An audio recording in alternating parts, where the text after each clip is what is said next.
जयपुर में एक खानदानी मिठाई की दुकान थी। इनकी चौथी पीढ़ी अब मिठाई के बिजनेस में उतर रही थी। मालिक की बेटी अब बिजनेस टेक ओवर कर रही थी। ओनर की बेटी ने अपने पिता और दादा से कहा कि हम अपने दुकान को ऑनलाइन करते हैं, साथ ही डिलीवरी बॉय भी बहाल करते हैं। बेटी की बात सुनकर पापा और दादा ने काफ़ी विचार विमर्श किया। आखिरकार वह मान गए। ये आइडिया बहुत ही अच्छे से चल पड़ा। उन्हें दुकान में हर दिन डिलीवरी के लिए 30 से 40 ऑर्डर मिलने लगे। एक दिन उनकी दुकान पर 25 किलो लड्डू का ऑर्डर आता है।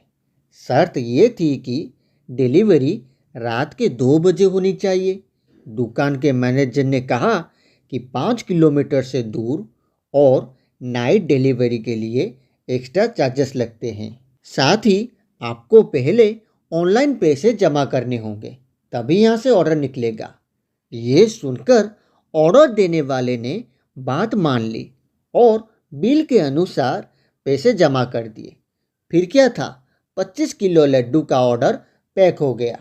डिलीवरी बॉय राजू को ये ड्यूटी मिली।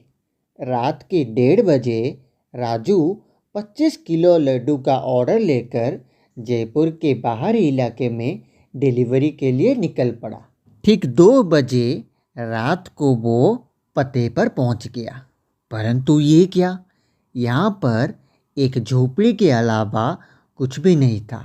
दूर दूर पर बस पेड़ थे। ना कोई आदमी, ना कोई गाड़ी, ना कोई घर, ना कोई पार्टी, कुछ भी नहीं। उस लोकेशन पर केवल एक झोपड़ी थी। राजू अपनी बाइक लगाकर लोकेशन पर खड़ा हो गया। झोपड़ी की ओर देखने लगा तो पाया कि उस झोपड़ी पर दरवाजा तक नहीं था। झोपड़ी के दरवाजे की जगह पर बोरे की चादर लटक रही थी। तभी उस बोरे की चादर को हटाकर एक लंबा चौड़ा आदमी बाहर निकला। उस आदमी ने राजू से पूछा, आप ही राजू है जो लड्डू की डिलीवरी करने आए हैं? राजू ने हामी भरते हुए लड्डू निकाले। ये रहे आपके लड्डू, कहकर राजू ने 25 किलो लड्डू उस आदमी को दे दिए। उस आदमी ने लड्डू लेकर राजू को 5,000 की टिप दी। ये देखकर राजू हैरान रह गया, परंतु कुछ कहता इससे पहले वो आदमी लड्डू लेकर झोपड़ी के अंदर चला गया। राजू भी अपनी बाइक स्टार्ट की और चल पड़ा। रास्ते भर राजू बस यही सोचता रहा कि आखिर झोपड़ी में रहने वाले आदमी ने उसे टिप में 5,000 कैसे दिए, जबकि अमीर से अमीर लोग के यहाँ जब वो डिलीवरी करने जाता है तब उसे कोई 5 रुपए भी नहीं देता। फिर उसके मन में ये विचार भी आने लगे कि ये झोपड़ी में रहने वाला आदमी 25 किलो लड्डू का करेगा क्या? आखिर इतनी देर रात को 2 बजे ही क्यों डिलीवरी मांगी? ये सब बातें उसके मन में चल रही थी। लेकिन उससे इस बात की खुशी भी थी कि उसे टिप में 5,000 मिले हैं। खुशी खुशी वो अपने घर चला गया। अगले दिन फिर से 25 किलो लड्डू का ऑर्डर उसी आदमी ने उसी पते पर दिया। फिर से शर्त यही थी कि डिलीवरी रात के 2 बजे होगी। फिर से राजू की ही ड्यूटी लगी। रात के 2 बजे राजू फिर से 25 किलो लड्डू अपनी बाइक पर बांधे उसी झोपड़ी के पास पहुंच गया। अपनी बाइक को स्टैंड पर लगाकर खड़ा कर दिया। वही आदमी झोपड़ी से निकला। लड्डू लेकर राजू को 5,000 का टिप देकर अंदर चला गया। राजू ये जानने के लिए बड़ा ही उत्सुक हो जाता है कि आखिर वो इस लड्डू का करेगा क्या, और आखिर उसके झोपड़ी में कौन लोग बैठे हुए हैं। परंतु उसे झोपड़ी में झांकने की हिम्मत नहीं हो रही थी। उसे लगा वो इतना लंबा चौड़ा आदमी है कि गुस्सा हो गया तो 2-4 हाथ में ही उसका मुंह नाक बराबर कर देगा।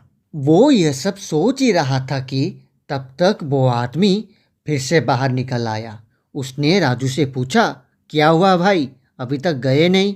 राजू ने घबरा कर कहा, जी मुझे बहुत ज़ोर से बाथरूम जाने की इच्छा हो रही है, परंतु यहाँ आसपास में तो कोई बाथरूम नहीं है। क्या मैं आपके बाथरूम में जा सकता हूँ? उस आदमी ने गर्मजोशी से मुस्कुराते हुए कहा, हाँ हाँ, क्यों नहीं, आओ मेरे घर। ये कहकर जोर से राजू की कलाई को पकड़ा और उसे खींचता हुआ झोपड़ी के अंदर ले गया। इतने में ही राजू डर गया। उसे तो अंदाजा ही नहीं था कि अभी वो कितने आत्माओं से मिलने वाला है। जैसे ही वो झोपड़ी के अंदर पहुंचा, उसकी आंखें फटी की फटी रह गई। वो देखता है कि वहाँ एक आलीशान पार्टी चल रही है, जिसमें हजारों लोग बैठकर खा रहे हैं, परंतु वो सारे लोग जख्मी हैं। किसी का सर फटा है, किसी को गोली लगी है, किसी के मुंह से झाग गिर रहा है, कोई जला हुआ है, परंतु कोई उसे नहीं देख रहा है। सब अपना भोजन कर रहे हैं।